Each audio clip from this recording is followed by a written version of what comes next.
Salut à toi. Aujourd'hui, petit tutoriel sur un outil que je viens de mettre en ligne pour toi.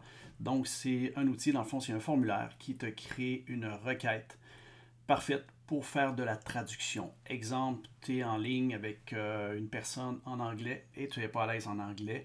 Donc, l'outil va te permettre rapidement et facilement de faire des traductions. Je te montre ça à l'instant. Donc, voici le nouvel outil. C'est un formulaire donc qui va être accessible encore à partir de Intelligence. Là, présentement, dans le tutoriel, tu ne vois pas le lien, mais je vais l'ajouter tout de suite après. Ça va être disponible ici, dans le fond, entre Lexique IA et une bonne requête. Donc, tu vas toujours sur ia.rccn.ca. Je vais mettre le lien dans les commentaires, puis tu vas pouvoir te rendre là facilement. Donc, si on regarde ça, qu'est-ce qui est utile là-dedans? Dans le fond, si on regarde ici, tu as la langue 1. Donc, tu choisis la langue que tu veux. Donc, j'ai mis 6 langues. Donc, j'ai demandé à l'IA de me donner les 6 langues les plus couramment parlées au Québec et au Canada. Donc, c'est les 6 langues que j'ai sorties. Donc, par défaut, c'est le français. Donc, et ensuite, ici, c'est écrit « boîte de code pour la langue ». À quoi ça sert? C'est pour te faciliter le copier-coller. Donc, au lieu de sélectionner la langue, ça te permet de cliquer sur un bouton et ce bouton-là va copier la traduction directement dans ton presse-papier. Donc, tu vas gagner vraiment beaucoup en temps. Mais là, je t'explique. Si tu mets ça dans la boîte de code, la problématique dans la boîte de code, c'est que ça peut être une ligne qui ne finit plus. Donc, pour le copier, ça va bien, mais pour la lecture, ce n'est pas l'idéal. Donc, c'est pour ça que par défaut, ici, exemple, le français, tout ce qui va être traduit en français ne sera pas mis dans une boîte de code pour faciliter la lecture. Dans le fond, si la personne t'écrit en anglais, tu vas lui demander de traduire en français, tu vas être capable de le lire facilement. Donc, on ne le mettra pas dans une boîte de code. La deuxième langue, l'anglais, donc quand tu vas écrire ton texte et que tu veux qu'il le traduise en anglais, tu veux être capable de le copier facilement pour le coller ensuite directement avec la personne à qui tu communiques. Donc, tout ce que tu as à faire, c'est d'activer ou de désactiver le bouton ici. Une fois que c'est fait, tout ce qui te reste à faire, c'est de cliquer sur « Créer la requête ».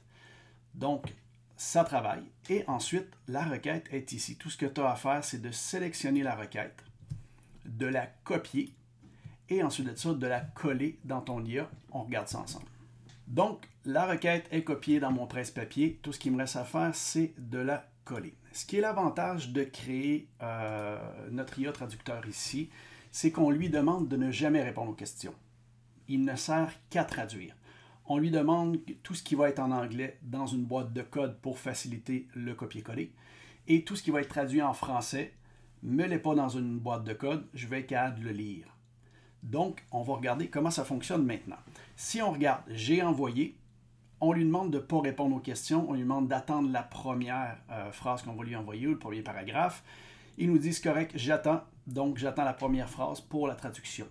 Donc, on va faire le premier test. Pour le premier test, on va sélectionner une phrase en français. Donc, on va retourner directement sur le site IA. Donc, je vais prendre ça ici comme texte. Je vais le copier et je retourne dans ChatGPT. Ce qui est le fun avec les conversations, donc avec le chain prompting, c'est qu'une fois que je lui ai donné et que je lui ai dit que tout au long de la conversation, c'était comme ça, j'ai plus besoin d'y répéter maintenant. Donc, toutes les phrases que je vais lui mettre en français, il va les mettre en anglais et tout ce qui est en anglais va être mis en français. Donc, tout ce que je fais, c'est de coller ma phrase. Je vais enlever des retours de chariot un peu et je l'envoie. Donc, on va regarder ce que ça va donner. Il met en anglais. On lui a demandé en anglais de le mettre d'une boîte de code. Comme je te disais tantôt, la boîte de code te facilite le copier-coller parce que tout ce que tu as à faire, c'est de cliquer sur le bouton qui est ici et le texte est collé, est copié dans ton presse-papier. Par contre, pour la lecture, ce n'est pas l'idéal. Comme je te disais tantôt, en largeur, ce n'est pas toujours l'idéal. Donc, pour l'anglais que je vais envoyer à la personne à qui je communique, je vais cliquer sur « Copier » ici, et on va faire un petit test ici, on va regarder, et on voit c'est vraiment mon texte au complet qui est là. Je vais effacer ce texte-là, et maintenant, on va aller chercher un texte en anglais sur Internet. Je vais aller sélectionner mon texte qui est ici. Je le copie. Et ensuite de ça, je retourne dans ChatGPT et je vais coller mon texte ici. Donc, on a demandé, vous vous souvenez, on a demandé à ChatGPT tout ce qui va être traduit vers le français, comme je veux le lire, tu ne dois pas le mettre dans une boîte de code. Donc, je vais envoyer mon texte en anglais et la traduction est faite directement comme ça et non dans une boîte de code pour faciliter la lecture de ma traduction.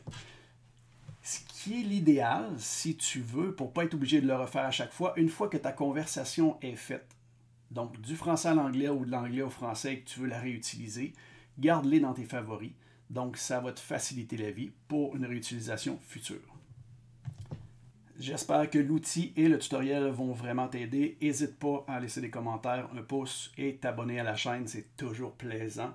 Donc, s'il y a quoi que ce soit, pose des questions si tu veux que je rajoute des langues. Envoie-moi un courriel, écris dans les commentaires, peu importe, et ça va me faire plaisir de le faire. Sur ce, une excellente journée. Bye.